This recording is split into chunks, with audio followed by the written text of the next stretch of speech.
Hello everyone, this is lecture 63. We'll introduce two new concepts, impedance and admittance. You've learned the two concepts in lecture 62. In order to differ from the real coefficient algebraic relationship between the voltage and the current on the resistor, we've introduced the imaginary coefficient algebraic relationship between the voltage and the current on the inductor and define this part as the inductive reactance. Resistance and reactance both have block function to the current. By combining them together, that is, combining the real and the imaginary number together, we get a complex number. It's called the impedance. Admittance is dual to impedance. They are key contents of this lecture. Let's analyze this one-port circuit. It contains RLC and dependent sources. The whole circuit is operating in SSS. For this circuit, we can use the method of solving the current with given voltage or solving the voltage with given current to get that U equals what times I.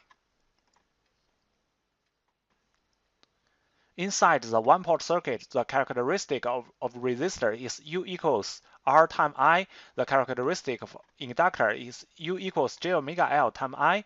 And the characteristic of a capacitor is U equals minus J times 1 over omega C times I. After the transformations, this part should be a complex number. We define it as Z, that is impedance.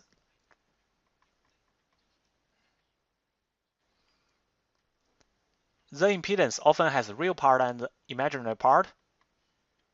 Its real part is called resistance. Its imaginary part is called the reactance. It can also be written as a form of modulus and a phase angle. The modulus is called the modulus of the impedance. The phase angle is called the angle of the impedance. So we can draw the triangle of the impedance. It's like this.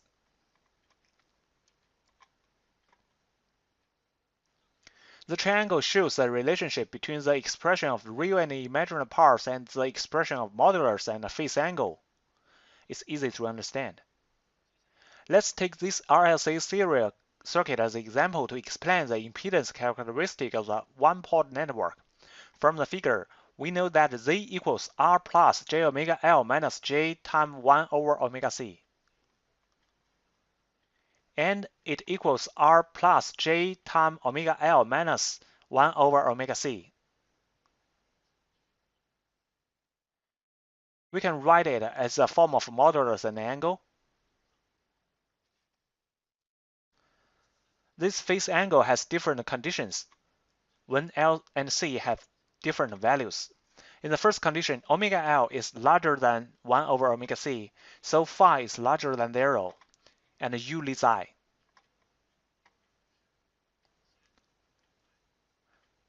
In this condition, we call the circuit is inductive. So the circuit expresses not only the characteristic of the resistor, but also the characteristic of the inductor, not pure inductor, so it's called inductive. In the second condition, omega L is less than 1 over omega C, so phi is less than 0, and I leads U. In this condition, the circuit shows capacitive characteristic. The third condition is special, in which omega L equals 1 over omega C, so phi equals 0, and the voltage and the current are in phase. This special condition is called resonance. We will discuss resonance in detail in the following lectures. Next, let's draw the phasors of all variables in the one-port network. Suppose the current phasor is like this. According to the UI relationship of the resistor, UR and I are in phase. Which is the larger one depends on if the resistance is larger than 1 or not. We are not concerned about this now. For inductors, U leads I 19 degrees. So UL is in this direction. For capacitors, U lags I 90 degrees, so UC is in this direction. The port voltage U equals UR plus UL plus UC. So we should add the three voltage phasors together. By applying the parallelogram law of the vector addition,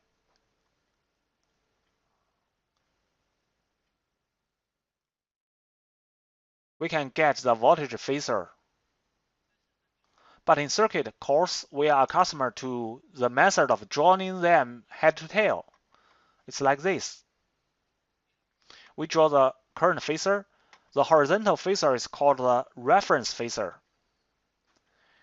After the current phasor, we draw UR. Then UL. UL is vertical upwards. The starting point of UL is at the origin point in the left figure. Now we draw its starting point at the end of UR by joining them head to tail. It's like this. Similarly, U equals UR plus UL plus UC. So we draw the start point of UC at the end of UL. It's like this.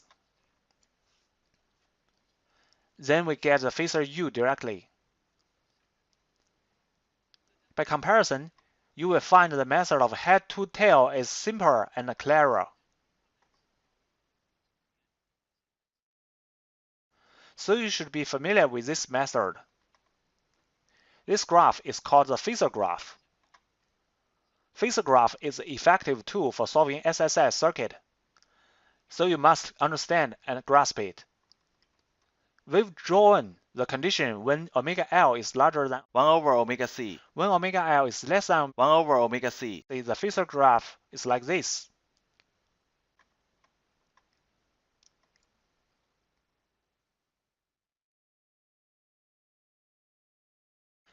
When omega L equals 1 over omega c. the phasor graph is like this.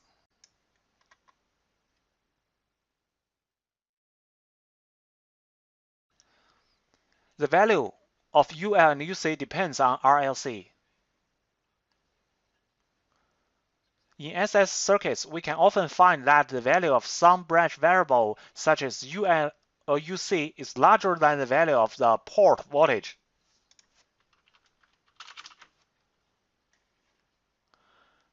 This condition doesn't exist in resistive circuits. Let's see an experiment about this. This is a serial RLC circuit. Let's observe its SSS phenomenon. The input is sinusoidal signal on board, and the output is the capacitor voltage. Channel 1 of the virtual scope connects to the input signal, and channel 2 connects to the output. Let's look at the waveform on the scope. The yellow one is the input waveform. The green one is the output form. This experiment shows that in SS circuit, the response of capacitor voltage is a sinusoid voltage at the same frequency, and the amplitude of capacitor voltage is a little larger than that of the input voltage. This is a characteristic of dynamic circuits. We've introduced the triangle of impedance in the previous page, and it shows the relationship among Rx and the modulus of Z and theta and phi.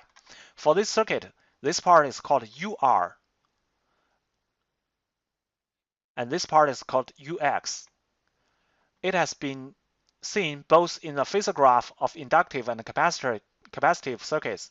According to such a definition on branch variables, we can draw the phasor graph UR, UX, and U. This graph implies that the circuit is inductive. U leads UR theta degrees, phi degrees, sorry. So these two triangles are similar.